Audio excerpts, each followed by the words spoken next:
I want to talk about color, specifically how it was introduced to the world of television. Now, for some countries, it was brought on with a bang.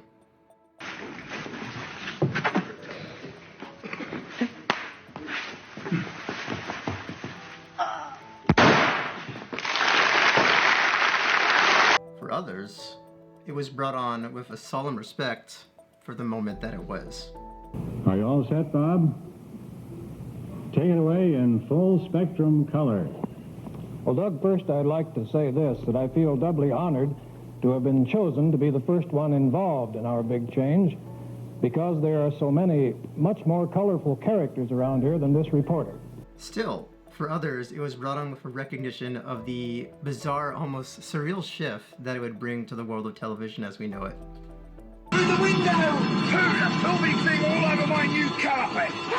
Look, it's filling the room! How are we going to breathe? Quick out from the Wollongong here! I'll try and hold it down.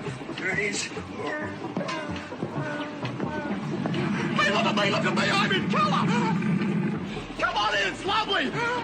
I can't hold it on very long. Here it goes, Arthur! Oh, what a beautiful room! Suddenly, the world as we know it had this dramatic change.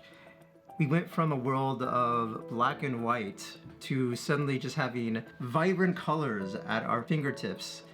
Now, for a lot of people, this was a good thing. And still, we had a lot of people that feared this change. The world as we know it went through a huge change, and so people weren't sure how to deal with this. And so, why do I bring this up? It just, for me, as someone that has been getting into the world of AI, especially seeing how AI has become more and more important over the last year or two, I see a lot of similarity.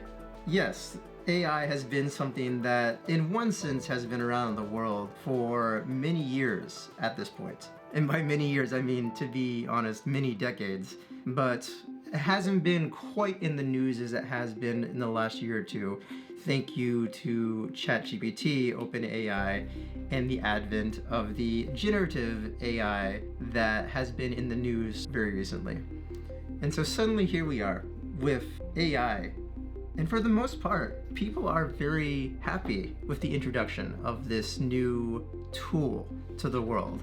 People use it for just general thought processing, summarizing reports.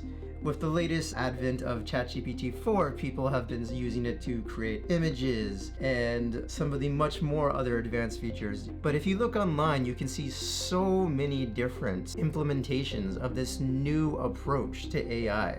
Clearly, we are seeing a monumental moment in the history of mankind, which in my opinion, we can consider, at least in my humble opinion, I would say, we consider this the birth of the age of AI. Suddenly, AI is not just this sci-fi concept that people have thought about for years and years. It's something that is actually accessible to the common person at the touch of their fingertips. And so what does this mean? Well, honestly, there's been a lot of conversation on this topic, and for a lot of people, this is a good thing. We think of it and we think of all the convenience that it brings. But still, there's also many people that are very concerned with what AI might mean.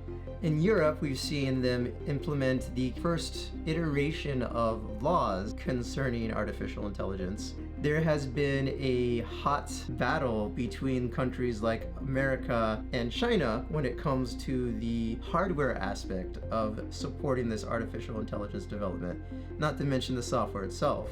But the world as we know it has shifted. So I honestly can't really say what we can expect in terms of the future of AI.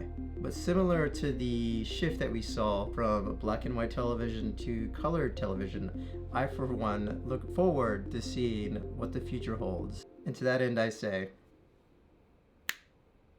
let there be color.